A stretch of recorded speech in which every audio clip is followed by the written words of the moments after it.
"Your future is worthless," Dad said, smashing my laptop into my skull hours before my thesis. "You're nothing but a leech." And Mom burst out laughing. They never imagined the move I was ready to make next. 2 days before my graduate thesis was due, my father did something I can barely bring myself to say. He smashed my laptop against my skull. As blood streamed down my face, my own mother just stood there and laughed. That moment changed everything, shattering not just a computer, but my last shred of hope for my family. I'd spent 18 months pouring my life into that thesis, every late night, every sacrifice, every ounce of my soul. And there I was, slumped against the wall, watching it all shatter, while my dad, his face contorted with pure rage, snarled, "Your future? That is a joke. You do not deserve a future. You're just a leech." I never, in my wildest dreams, imagined my pursuit of an education would end like this. See, I grew up in Millbrook, a small, industrial town where the factory whistle was more reliable than any clock. Our modest, two-bedroom house, its paint peeling, was a constant reminder of what my father called realistic priorities. Harold Thompson, my dad, had worked at the steel mill for 27 years. His hands were thick with calluses, his scowl a permanent fixture, all results of what he proudly termed real work. To him, education was frivolous, a luxury for people too soft to earn an honest living. My mom, Doris, worked part-time at the local diner when she wasn't busy keeping house exactly as Dad demanded. She'd learned early on that contradicting him led to days of cold silence or explosive arguments. Over time, she became his echo, reinforcing his opinions, her nervous laughter a shield to avoid becoming his next target. Sometimes, she'd even join in his mockery of my academic interests. My older brother, Frank, was the golden child. He dropped out of high school junior year to work alongside Dad at the mill. "Now, that's a real Thompson," Dad would announce proudly at family gatherings, clasping Frank's shoulder. "None of that book nonsense, just honest work." Frank absorbed these lessons, eagerly mirroring Dad's opinions and temperament. By 20, he had his own apartment and a steady paycheck, achievements my parents considered the pinnacle of success.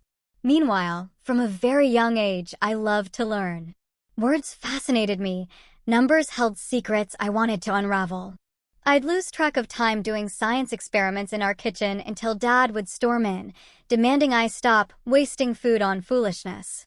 My third-grade teacher, Mrs. Sanderson, was the first to notice. "Allison has remarkable analytical skills," she told my parents during a conference they attended only because it was mandatory. Dad stared at the wall, Mom nodded politely, and both of them had forgotten her words before we even reached the parking lot. By 5th grade, I won the district spelling bee. The local newspaper printed a small article with my photo. I was beaming, clutching my certificate. Other parents snapped pictures. Mine never showed. Had to work overtime, Dad claimed. Later, I overheard him telling Frank it was ridiculous to celebrate knowing how to spell words any normal person could just look up. In 7th grade, my science project on local water quality earned state recognition. The principal called home personally. Mom answered, saying that's nice, in the same monotone she used for the weather forecast. When I asked if they would drive me to the state competition, 2 hours away, Dad scoffed, "We are not wasting gas, so you can play scientist. That will not put food on the table." High school became my sanctuary. I joined every academic club possible, staying after school until the last possible moment. My English teacher, Mr. Vaughn, loaned me books from his personal collection. "Your mind is exceptional, Allison," he told me once. "Do not let anyone dim your light." My math teacher, Miss Garcia, stayed late to help me prepare for AP exams. "College will open doors you cannot even imagine yet," she encouraged. When I became valedictorian, the principal called my parents personally to invite them to the ceremony. They didn't attend. Dad had a fishing trip planned with Frank. Mom claimed she had a migraine. I delivered my speech to a crowd of strangers, fighting back tears as other students ran to hug their proud parents. I stood alone until Mr. Vaughn approached with a small, wrapped gift, a journal with an inscription, "Your journey is just beginning." The world needs your voice. That night, I made a secret promise to myself. I would be the first Thompson to attend college. Not just any college, but the best one that would accept me. Education would be my escape route from the narrow future my family envisioned for me. Each rejection of my achievements only fueled my determination. Each dismissive comment became another brick in the foundation of my resolve. I applied for scholarships in secret, used school computers for applications since we had no internet at home, created a special email address my parents would never discover, and convinced a teacher to serve as my primary contact to avoid mail coming to our house. While my classmates shared their college acceptance letters with supportive families, I hid mine under a loose floorboard beneath my bed, taking them out at night to reread by flashlight, my fingers tracing the embossed university logos like treasure maps to another life. The day I graduated, as families celebrated around us, Dad only asked, "So, you start at the mill next week, right?" When I finally gathered the courage to tell them about my full scholarship to State University, the silence lasted 10 excruciating seconds before Dad threw his plate against the wall. "So, you think you are too good for honest work? Too good for your family? Books and theories do not feed people, Allison. Real work does." Mom just stared at her lap while Frank laughed. "Always knew you were weird." That night, I packed what little I owned, knowing the bridge I was crossing was burning behind me. Yet somehow, despite the fear twisting in my stomach, each item I placed in my suitcase felt like reclaiming a piece of myself they had never fully recognized existed. My first day of college orientation felt like stepping onto another planet. Families helped unload cars packed with dorm supplies. Mothers fussing over bed arrangements, fathers assembling furniture. I arrived alone on a Greyhound bus with one suitcase and a backpack containing everything I owned. The scholarship covered tuition and basic room and board, but nothing else. No spending money, no laptop, no extra clothes or supplies. "Your parents coming later?" my roommate Jasmine asked, while her own mother organized their closet space and her father set up a mini fridge. "They had to work," I lied, the first of many such lies I would tell over the next 4 years. The truth was too complicated, too painful to explain to these strangers whose parents hugged them goodbye with tears and proud smiles. That first semester was the hardest adjustment. Without a laptop, I spent hours in the computer lab typing papers while other students worked comfortably from their rooms. The financial aid office helped me find a work-study position in the cafeteria, but the hours were limited and the pay barely covered essentials. I found a second job waiting tables at a diner near campus, working nights and weekends while trying to maintain the GPA required for my scholarship. 3 weeks into October, my carefully constructed budget collapsed when I developed strep throat. The clinic visit and antibiotics depleted my meager savings. With nowhere else to turn, I swallowed my pride and called home. Mom answered, her voice immediately guarded. "Is everything okay?" she asked, meaning, "Are you finally giving up this college nonsense?" "I'm a little short on money this month," I explained. "I got sick and had some medical expenses. I was wondering if maybe I could borrow just $100 until my next paycheck." The silence stretched before Dad grabbed the phone. "Money problems already? Welcome to the real world, college girl. Maybe now you will understand what actual responsibility feels like." He hung up without another word. That night, I slept in my car for the first time, unable to cover both medication and my portion of the dorm utilities. Jasmine had family visiting, so I made excuses about staying with a friend to avoid embarrassment. For 2 weeks, I alternated between the back seat of my 15-year-old Honda and the 24-hour campus library, showering in the gym before classes. Nobody noticed. I became invisible, just another tired student among thousands. By Thanksgiving, most students went home. I picked up extra shifts at the diner, earning double pay, plus generous tips from customers who felt sorry for the poor college girl working on the holiday. With those funds, I secured a tiny studio apartment off campus that cost less than the dorm. It was in a questionable neighborhood, but it was mine. Despite these hardships, I excelled academically. My professors noticed my work ethic and intellectual curiosity. Dr. Louis, my intro to psychology professor, became the first of several mentors who would shape my academic journey. After I submitted a paper analyzing the psychological impacts of economic insecurity on family dynamics, she asked me to stay after class. "This analysis shows remarkable insight," she said. "Have you considered majoring in psychology?" That conversation opened a new path. Psychology offered a framework to understand my own experiences. The more I studied family systems, attachment theory, and resilience factors, the more I recognized patterns in my own upbringing. Knowledge became more than escape, it became healing. By sophomore year, I had settled into a punishing but sustainable routine. Classes in the morning, library study sessions in the afternoon, work shifts in the evening, and homework late into the night. I survived on ramen noodles, free campus event food, and the occasional meal a professor would buy me during academic discussions. I learned to find the buildings with the best heating in winter and air conditioning in summer to minimize my apartment utility bills. Junior year brought a research assistant position that paid better than my service jobs. Professor Harrington selected me from dozens of applicants based on my academic performance. "Your perspective on socioeconomic factors in family psychology is unusually nuanced," he explained. "Most students your age have only theoretical understanding of these issues."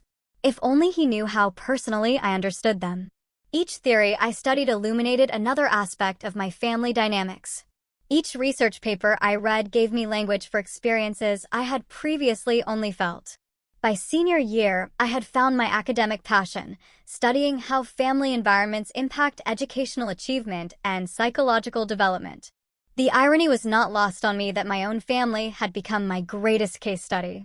I graduated summa cum laude with departmental honors. Several professors encouraged me to apply for graduate programs, offering glowing recommendations. When my graduate school acceptance letter arrived, along with a teaching assistantship that would cover most expenses, I felt vindicated. I had proven myself, despite every obstacle.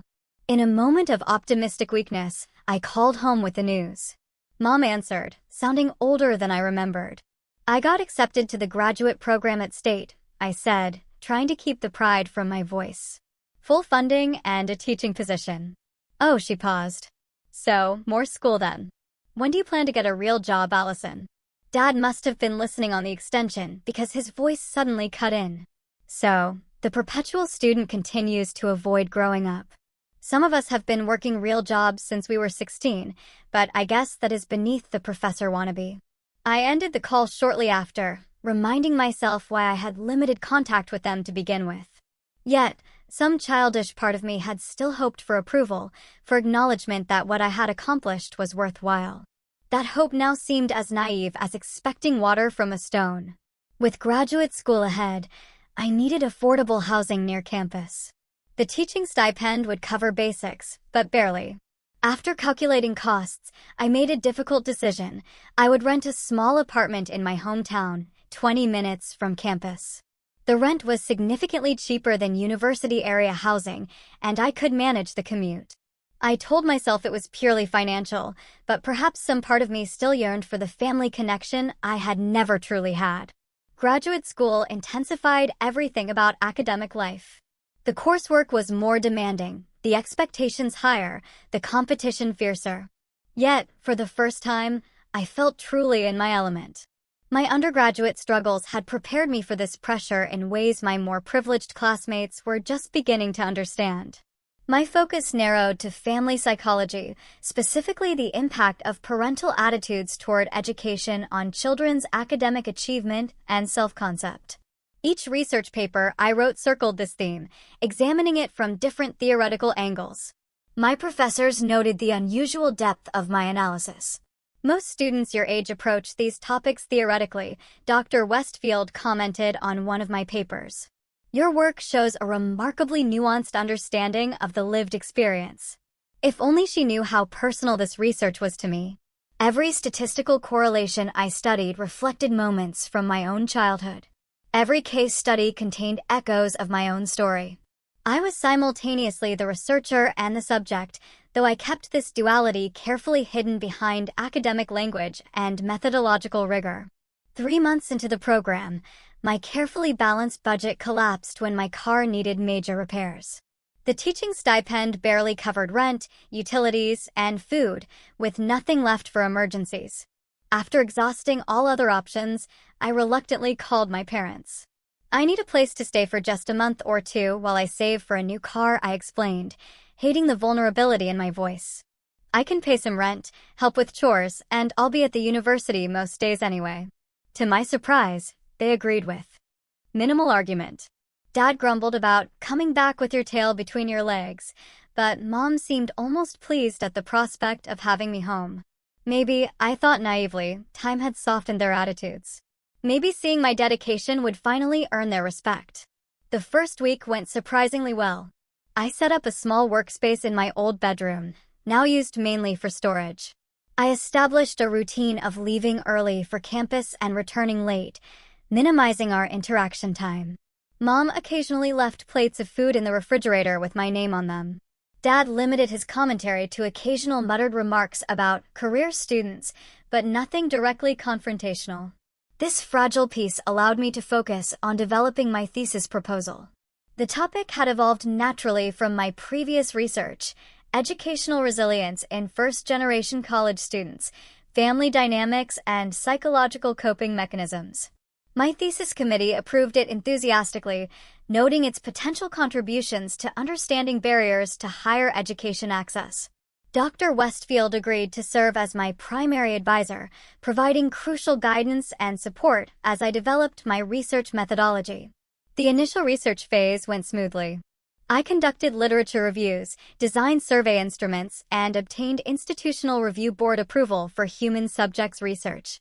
I scheduled interviews with 21st-generation college students, carefully selecting participants whose experiences would provide diverse perspectives on the phenomenon I was studying.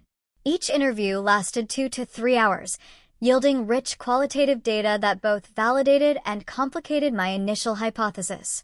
As the work intensified, so did tensions at home.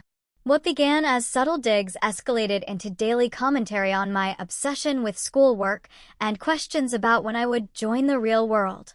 Dad took particular issue with my laptop, which represented everything he despised about intellectual pursuits. "Staring at that screen all day will rot your brain," he would announce, deliberately turning on the television to maximum volume whenever I was working. "People who type for a living are just pretending to work." Mom adopted her familiar pattern of passive reinforcement. "Your father just wants what is best for you," she would say after particularly harsh comments. Maybe a nice office job would be better than all this stress. Simpler. Simpler. As if I wanted simple. As if I had not spent my entire life fighting to escape simple. My brother Frank began dropping by more frequently, always when I was deep in concentration. He would barge into my room without knocking, ask pointless questions, or remind me of family obligations I had supposedly forgotten. Each interruption cost valuable time and mental energy as I struggled to regain my focus. Sleep became a luxury I could rarely afford. I began working through the nights when the house was quiet, catching a few hours of rest in the early morning before heading to campus. The physical and mental exhaustion accumulated, but my determination only grew stronger. Every obstacle they created fueled my resolve to complete this thesis, to prove once and for all that their limited vision of my worth was wrong. 6 weeks before my submission deadline, Dr. Westfield reviewed my draft and provided critical feedback that necessitated substantial revisions. "Your analysis is strong," she explained, "but you need to restructure your findings to more clearly address the theoretical framework. These connections are implicit in your work, but they need to be explicit." This setback coincided with technical issues that corrupted some of my backup files. I lost several days of work, forcing me to reconstruct complex statistical analyses from memory and scattered notes. The pressure mounted as the deadline approached with seemingly insurmountable obstacles. Each day I felt the thesis slipping further from completion. The night I overheard my parents talking about me in the kitchen was the breaking point.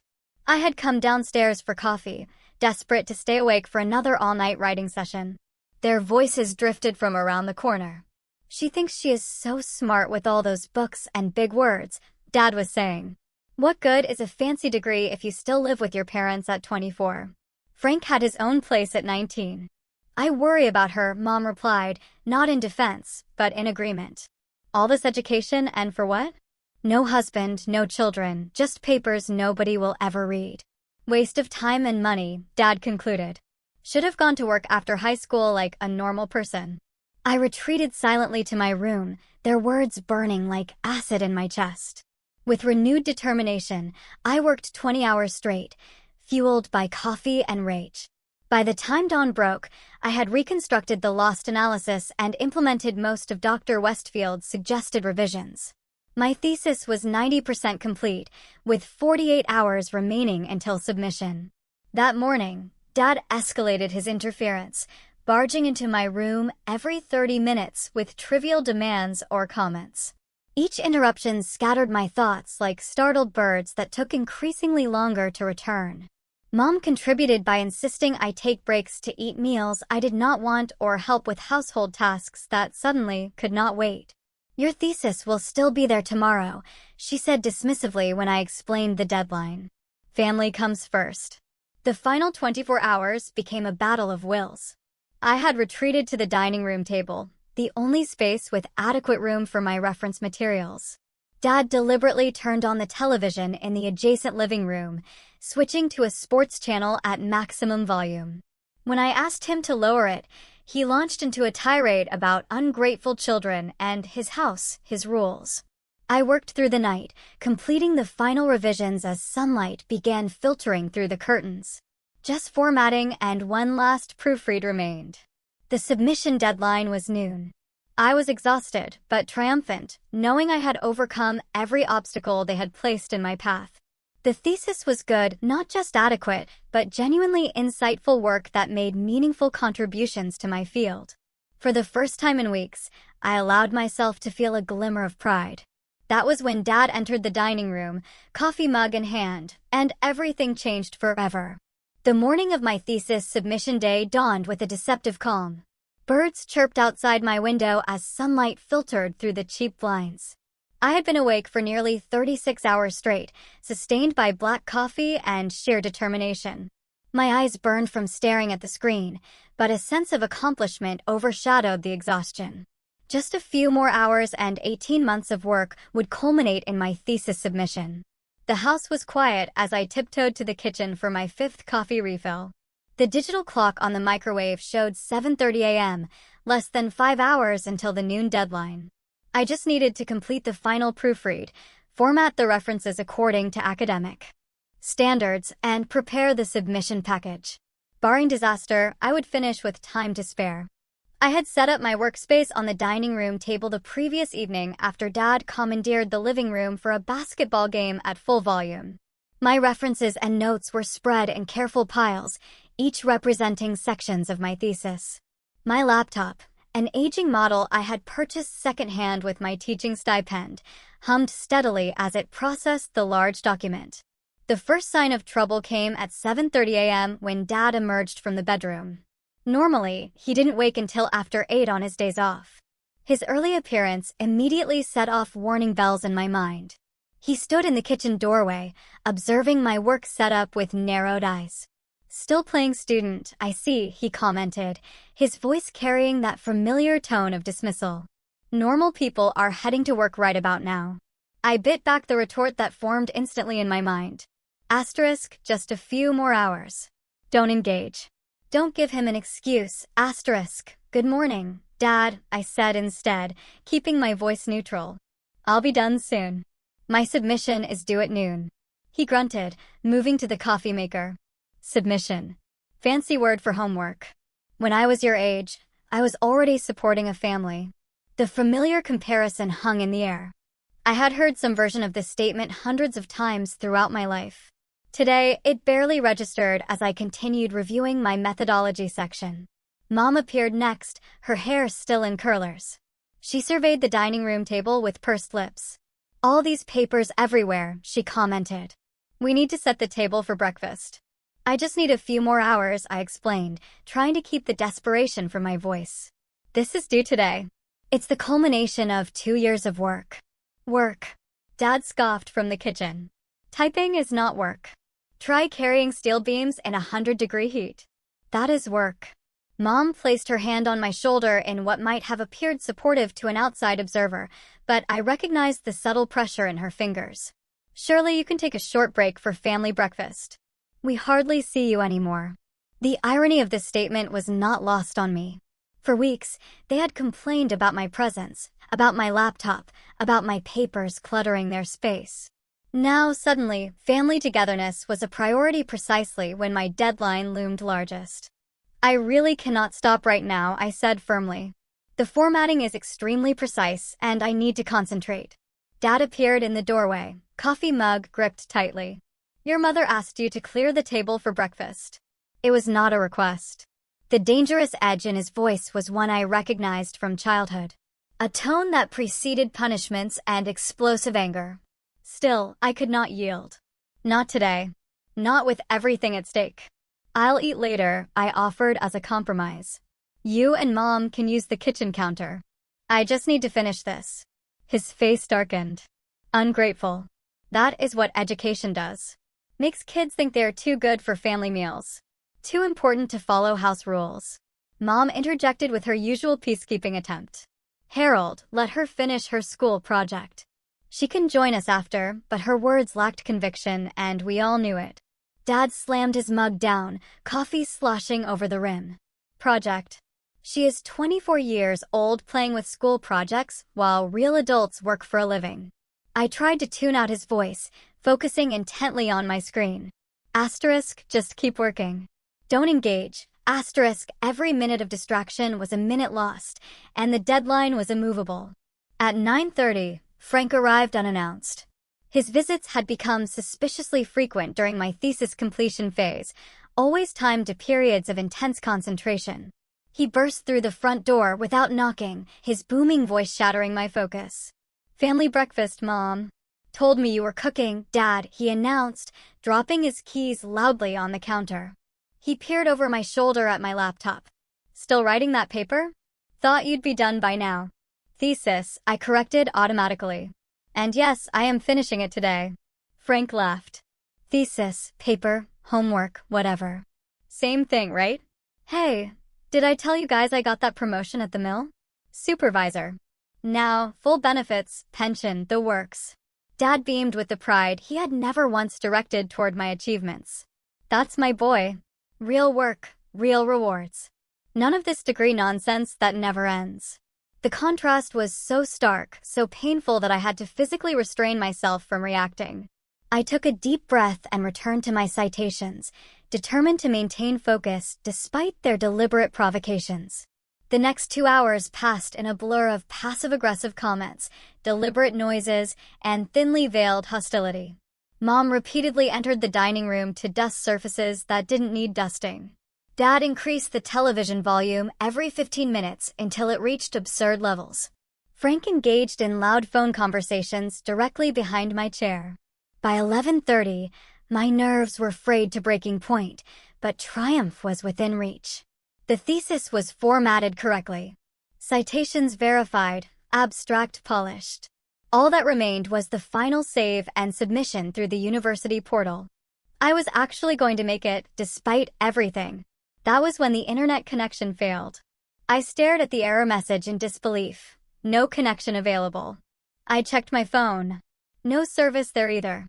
With mounting dread, I walked to the living room where Dad sat watching television with perfect internet connectivity. The internet is out in the dining room, I said, struggling to keep my voice steady. I need to submit my thesis in the next 30 minutes. Can you check the router? He did not look away from the screen. Internet working fine for me. But it's not working on my laptop or my phone, I explained, panic rising. Please, this is critical. I have to submit by noon. He turned slowly, his expression unreadable. Funny how these emergencies always revolve around your schoolwork. Never seem to have technical problems when it's time to help your mother with chores. The realization dawned with sickening clarity. Did you do something to the internet? A small, satisfied smile played at the corners of his mouth. My house, my internet. Maybe I put on parental controls. Maybe the dining room is a no-computer zone now. Blood rushed to my face as anger and desperation collided. 18 months of work, countless all-nighters, the culmination of my graduate program, all jeopardized by his petty power play. "I need to submit this thesis," I said, my voice shaking with the effort of restraint. "This is my future, Dad." He laughed, a sound utterly devoid of humor. "Your future? That is a joke." He stood up, suddenly looming over me. "What future does endless schooling give you? Frank has a house, a promotion, a real life. What do you have? A stack of papers nobody will read and student debt." Mom appeared in the doorway, drawn by the escalating voices. Instead of intervening, she stood silently, her presence tacit approval of his behavior. "I need to get this." "Submitted," I repeated, moving toward the router on the shelf. "I'll reset the connection myself." His hands shot out, gripping my arm with bruising force. "You do not touch anything in my house without permission." "Let go of me," I said, yanking my arm away. "This is insane. I just need internet access for 5 minutes to submit my work." "Your work," he sneered. "You mean your excuse to avoid real responsibility? Your high and mighty education that makes you think you are better than us." Decades of suppressed rage and hurt suddenly crystallized into clarity. "This has never been about my education," I said, the realization breaking through like sunlight. "This has always been about your insecurity. You are threatened by the fact that I chose a different path." His face contorted with fury. "You ungrateful little," and that was when I committed the unforgivable sin in our household. I interrupted him. "No, I am not ungrateful. I am ambitious. I am determined, and I am not going to let you sabotage my future because you don't understand it." I turned my back on him, heading to the dining room to collect my laptop. I would drive to campus if necessary, though the 30-minute commute would likely mean missing the deadline. Still, I had to try. I heard him following, his heavy footsteps vibrating through the floor. I reached for my laptop just as he entered the room. "You think you are so much smarter than everyone," he said, his voice dangerously quiet. "So much better than your family because of your precious education." I didn't respond, focused on quickly gathering my materials. Time was running out. "Look at me when I'm talking to you," he demanded. When I continued packing, his hands slammed down on the table. I said, "Look at me." I turned, clutching my laptop to my chest like a shield. "I have to go. We can talk about this later." "There is nothing to talk about," he said, advancing toward me. "You need to learn respect. You need to learn your place." "My place is not here," I replied, the truth of it ringing clear. It never was. That was when something in his eyes changed, the final restraint snapping. Later, I would recognize it as the moment when his need to control overwhelmed everything else. In that instant, he was no longer my father, but simply a man who could not bear to be defied. "Your future," he repeated, his voice eerily calm. "That is a joke." His hand shot out toward my laptop. Time seemed to slow as his fingers closed around the edge of my laptop. For a bizarre moment, I thought he might just take it away, hide it until the deadline passed, a childish punishment for my perceived insolence. I could not have imagined what came next. With a strength born of decades of physical labor and incandescent rage, he wrenched the laptop from my grasp. I watched in disbelieving horror as he raised it high above his head. Our eyes locked for a fraction of a second. There was no hesitation in his, no moment of paternal reconsideration, just cold, deliberate fury. The laptop came down with brutal force against the side of my head. The impact exploded through my skull like a gunshot. Pain bloomed instantly, bright and searing. The corner of the device struck just above my right temple, and I felt the skin split open. Warm wetness began trailing down my face. The blow sent me staggering backward until my shoulders hit the wall. My vision blurred, darkening at the edges. Through the disorientation, I saw my laptop hit the floor, the screen separating from the keyboard with a sickening crack of plastic and electronics. 18 months of work shattered in an instant. "You do not deserve a future," Dad snarled, standing over me as I slid down the wall. "You're just a leech." The most shocking sound came next. Laughter. My mother's laughter, high and nervous, from the doorway where she stood watching. Not intervening, not calling for help, not showing an ounce of maternal protection. Just laughing as if her husband had told a slightly off-colored joke rather than assaulted her daughter. "Harold," she finally said, still giggling inappropriately. "That is enough now." Enough. Blood was trickling into my eye. My thesis, my graduate degree, my future lay in pieces on the floor. And this was simply enough now.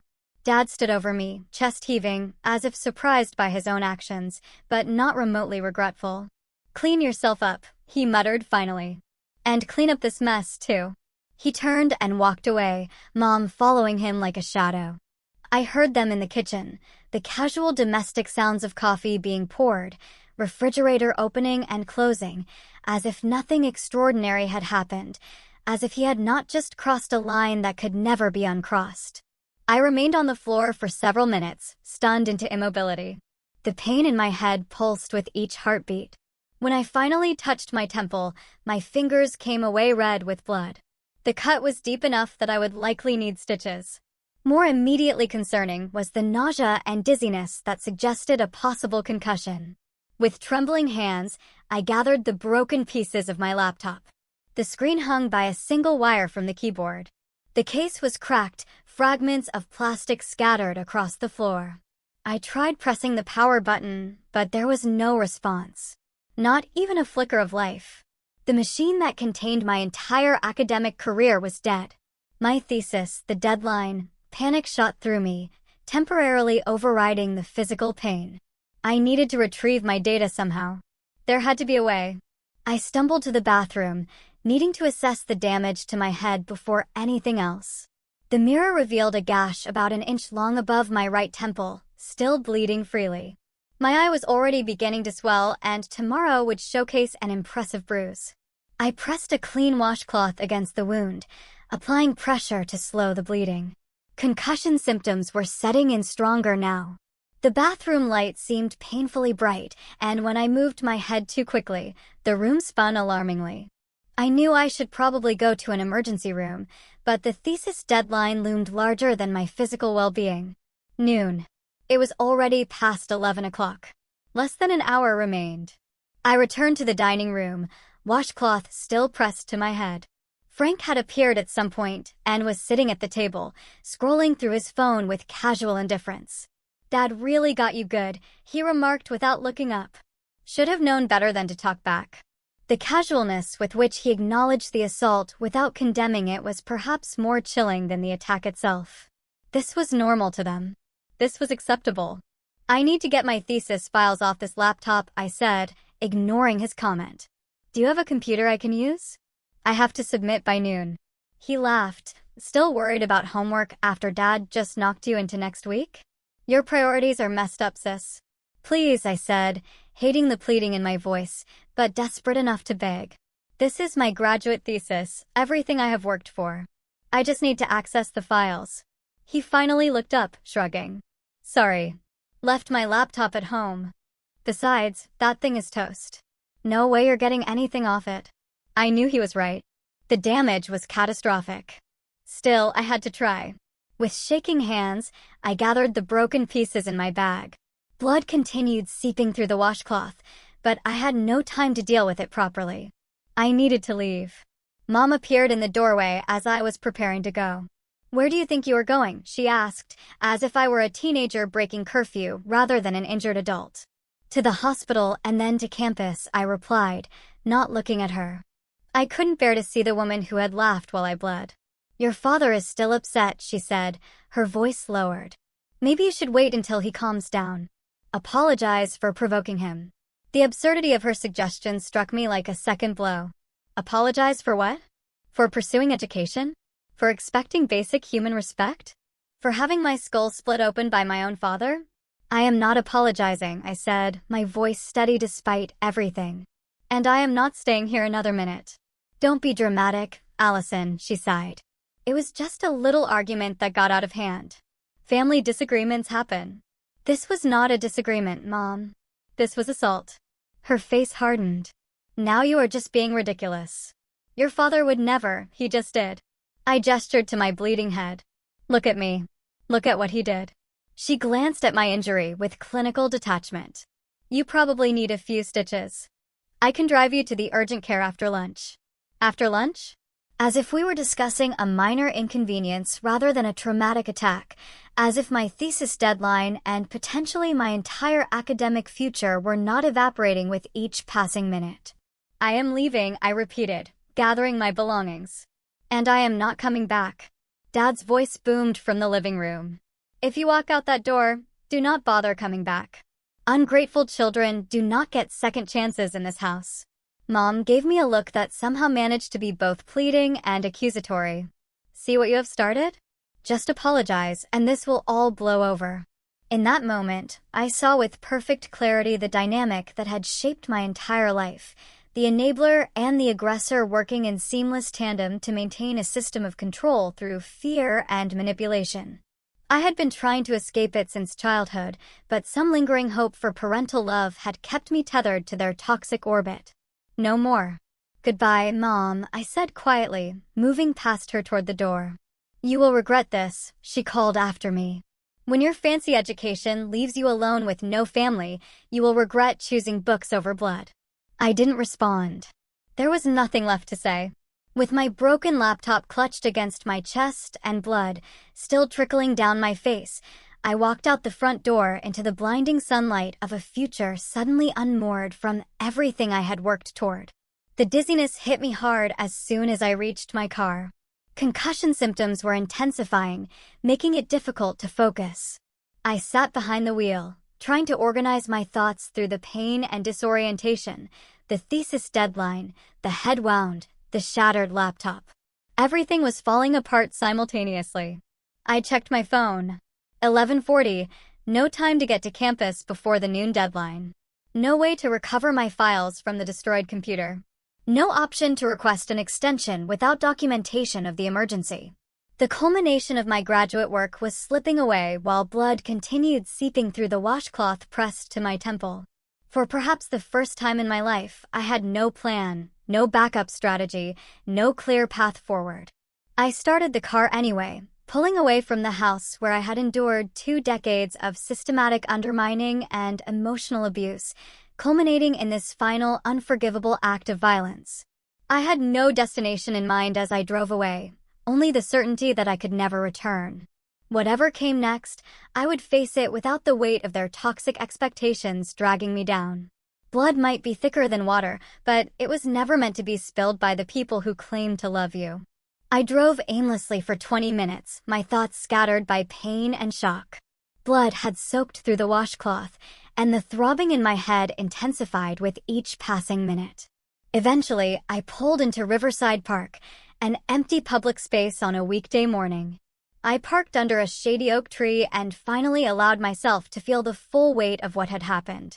The tears came suddenly and violently. Great, heaving sobs that seemed to originate from some primal place I had kept locked away for years.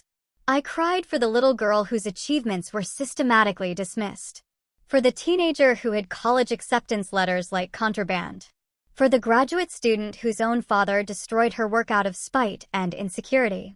Most of all, I cried for the daughter who had spent a lifetime seeking approval from people fundamentally incapable of giving it. A sharp ping from my phone interrupted the breakdown. It was an email from Dr. Westfield. Allison, noon deadline approaching. Please confirm submission status. Reality crashed back with brutal force. The thesis. The deadline. My entire academic future hanging in the balance. I checked the time. 11:52, 8 minutes remained, and I was sitting in a park with a head injury and a shattered laptop. It seemed hopeless. Then something shifted inside me. A strange calm descended, replacing the panic and despair. If my family had taught me anything, it was resilience in the face of impossible odds. I had been overcoming their obstacles my entire life. This was just one more barrier, albeit the most extreme.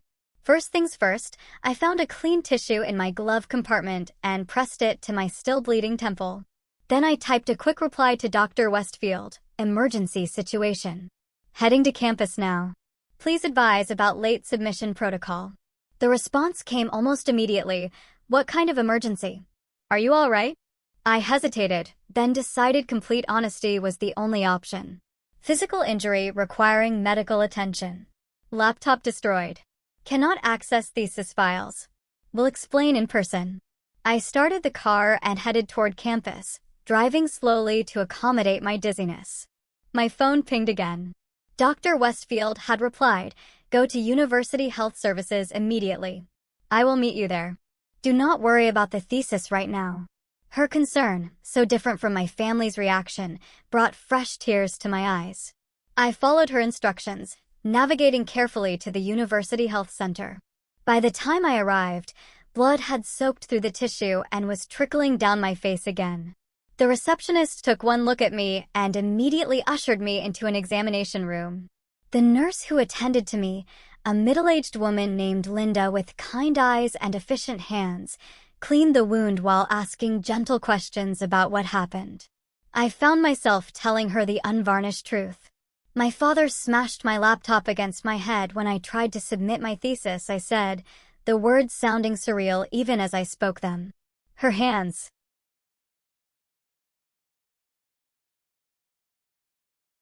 stilled momentarily before resuming their work. "This injury is consistent with what you are describing," she said carefully. "I am going to document everything thoroughly. The doctor will be in shortly to determine if you need stitches, and we will need to assess you for concussion." "I have a thesis deadline," I explained, or had. It was noon. "Your health comes first," Linda said firmly. "Academic deadlines can be extended for medical emergencies. This absolutely qualifies." Dr. Westfield arrived while the doctor was examining me. She took one look at my injury and her professional composure cracked slightly. "Oh my God, Allison," she breathed. "What happened?" The doctor, who had just confirmed I had a mild concussion and needed 4 stitches, looked up. "Are you her professor?" Dr. Westfield nodded. "Thesis advisor. Your student has sustained a significant head injury," he explained. "Concussion protocols need to be followed. No screens, limited cognitive strain for at least 48 hours. Of course, she agreed immediately. "The deadline is completely waived. We can discuss extensions once she has recovered." While the doctor prepared to stitch my wound, Dr. Westfield pulled a chair beside the examination table. "Allison, the nurse mentions something about your laptop being used as a weapon. Can you tell me what happened?" For the second time that day, I recounted the events leading to my injury. Dr. Westfield listened without interrupting, her expression growing increasingly concerned. When I finished, she took a deep breath. "First, your thesis is not lost," she said. "You sent me a draft 2 days ago, remember? We have that version at minimum." Relief flooded through me. In the chaos, I had forgotten about that email. "Second," she continued, "the university has protocols for situations like this. What happened to you is assault, and we need to report it. The campus police office is just next door. Would you be willing to speak with them after your medical treatment is complete?" I hesitated. Filing a police report against my own father seemed like crossing a line from which there could be no return. Then again, he had already crossed an irreversible line by attacking me. "Yes," I decided. "I will report it." The next few hours passed in a blur of medical procedures and official statements. The doctor stitched my wound while explaining concussion care guidelines. A campus police officer took my statement, photographed my injury, and documented the remains of my shattered laptop as evidence. The Student Services Coordinator arranged emergency temporary housing in a graduate apartment complex, since returning to my parents' home was clearly not an option. Throughout it all, Dr. Westfield remained by my side, advocating on my behalf with various university departments. She helped me secure an emergency extension for my thesis submission and arranged for IT services to attempt data recovery from my damaged laptop. The graduate school dean has approved a 2-week extension. Given the circumstances, she informed me as we sat in the Student Services office. And the IT department believes they may be able to recover your files from the hard drive, which seems intact despite the external damage. "I don't know how to thank you," I said, overwhelmed by her support. "You don't need to thank me," she replied firmly. "This is what academic communities are supposed to do. Support each other. What happened to you is unconscionable, and ensuring you can complete your work despite it is the bare minimum we can offer." Her words struck a profound chord. Support, community, concepts so foreign to my family experience that they seemed almost mythical. Yet here they were, manifesting in practical assistance when I needed it most. By late afternoon, the immediate crisis had been addressed. My wound was treated. The police report filed, emergency housing secured, and academic accommodations arranged. The IT department had taken my laptop, promising to attempt data recovery overnight. I was instructed to rest and follow concussion protocols, which meant no reading or screen time for at least 24 hours. As Dr. Westfield walked me to my temporary housing, she asked a question that caught me off guard. "Allison, is this the first time your father has been physically violent with you?" "Yes," I answered truthfully. "The emotional abuse has been constant, but this was the first physical attack." She nodded thoughtfully. "I suspected as much from your research focus. Many scholars in family psychology are drawn to the field through personal experience." Her perceptiveness was unsettling, yet validating. "Is it that obvious?" "Only to someone familiar with the patterns," she assured me. "Your insight into family dynamics has always seemed unusually nuanced for someone your age. Now I understand why." We reached the apartment building, and she helped me get settled in the simple but comfortable emergency housing unit. Before leaving, she placed a business card on the counter. "This is the contact information for the University Counseling Center," she explained. "They have crisis counselors available 24/7. Please consider calling them. What you have experienced is traumatic, and processing it with professional support would be beneficial." After she left, I sat on the edge of the unfamiliar bed, physically and emotionally exhausted. The events of the day seemed dreamlike in their intensity and surrealism. My head throbbed despite the pain medication, and my thoughts kept circling back to the moment when metal and plastic crashed against bone, when blood ran down my face while my mother laughed. I picked up Dr. Westfield's card and the phone. Some burdens were too heavy to carry alone. The next morning, a knock at my door revealed a university IT technician holding a small external hard drive. "We were able to recover most of your files," he explained. The hard drive was remarkably intact given the damage to the laptop. "We have transferred everything to this external drive." I accepted it with hands that trembled slightly from a combination of medication, exhaustion, and profound relief. "Thank you. You have no idea what this means." "Just doing my job," he replied with a smile. "The tech department wishes you a speedy recovery." Once he left, I connected the drive to the loaner laptop provided by Student Services. There was my thesis intact, except for the final few edits I had made the morning of the incident. Compared to what could have been lost, this was a miracle. Despite the concussion protocols advising against screen time, I spent the next several hours completing the final formatting and revisions. My head pounded and my vision occasionally blurred, but determination overrode physical discomfort. By late afternoon, I submitted the completed thesis through the university online portal. The confirmation email arrived moments later. "Thesis received. Submission recorded." Those 5 words represented victory over every obstacle my family had placed in my path. Despite their efforts to derail my education, despite the physical violence and emotional abuse, despite the destruction of my property and the injury to my person, I had succeeded. The thesis was submitted. The degree requirements would be fulfilled. The future they claimed I didn't deserve was still mine to claim. As I closed the laptop, a profound realization settled over me. The family that should have supported me had tried to destroy me instead. Yet, their very opposition had forged the resilience that allowed me to overcome the damage they inflicted. The ultimate rebellion against their negativity was not anger or retaliation, but success on my own terms. With that thought, I picked up the phone again, this time to call the university legal office about filing a restraining order. Some bridges needed to be not just crossed, but burned completely to prevent any possibility of return. My parents had made their choice. Now I was making mine. The physical healing began with 4 stitches above my right temple. The wound closed neatly, leaving a small scar that would fade but never completely disappear. In a way, it seemed fitting, a permanent, visible reminder of the moment that severed my final connection to my family of origin. The concussion symptoms persisted for nearly 3 weeks. Headache, sensitivity to light, occasional dizziness, all gradually diminishing as my brain recovered from the trauma. University Health Services monitored my progress with weekly appointments, and the campus counseling center became a fixture in my routine, with twice-weekly sessions helping me process not just the assault, but the lifetime of emotional abuse that preceded it. My thesis defense was postponed by a month to accommodate my recovery.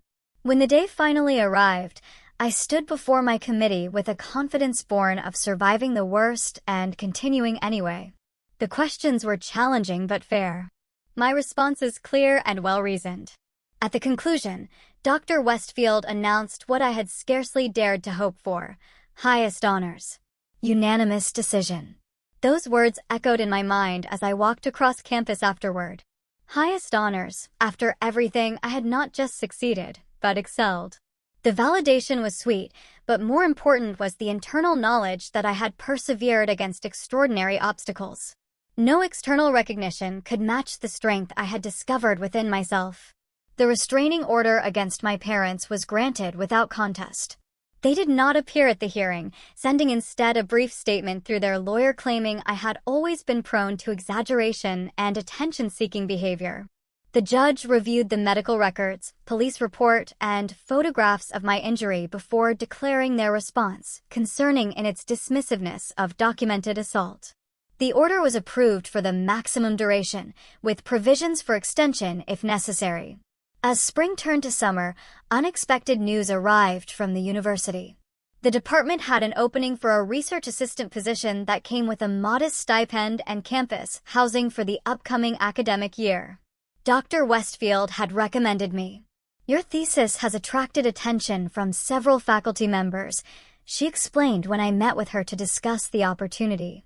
The intersection of family dynamics, educational resilience, and first-generation student experiences is increasingly relevant to our institutional goals. We would like you to continue and expand this research. The position would allow me to remain in the academic environment where I had found support and purpose, while establishing my independence on firmer footing. I accepted immediately. 2 months after the assault, as I was settling into my new campus apartment and research role, an unexpected visitor appeared at my office door. Frank stood awkwardly in the hallway, looking simultaneously defiant and uncertain. "Can we talk?" he asked, his usual bravado notably absent. I hesitated, my hand instinctively rising to the faint scar on my temple. "That depends on what you want to say." He flinched slightly at the gesture. "I'm not here to defend them," he said quickly. "What Dad did was wrong. Really wrong." The admission shocked me into silence.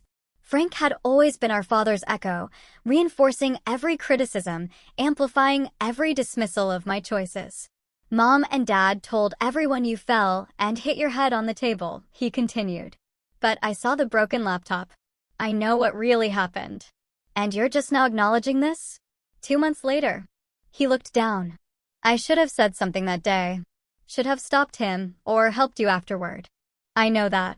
The apology was implicit rather than stated outright, typical of the emotional constipation that characterized my family's communication style.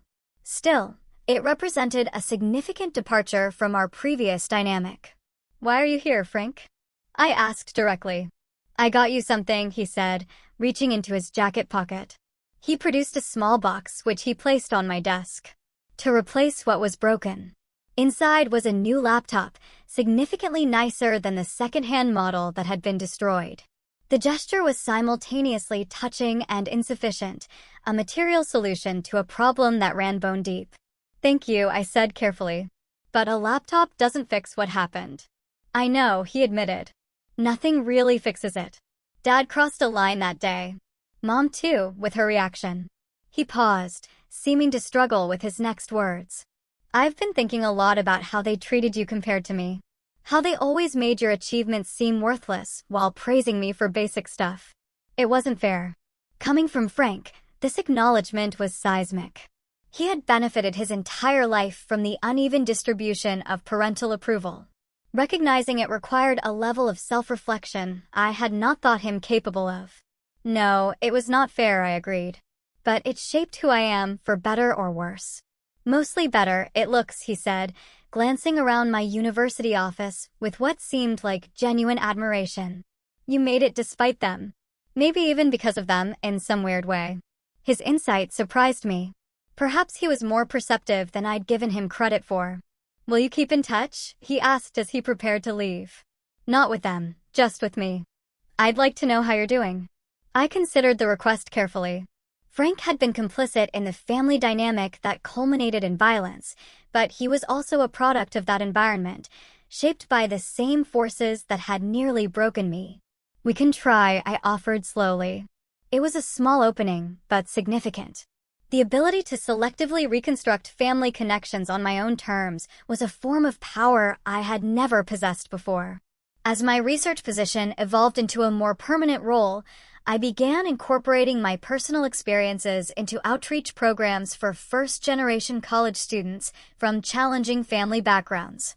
Without sharing the specific trauma, I could connect with students facing similar obstacles: parental disapproval, lack of support, active undermining of educational goals.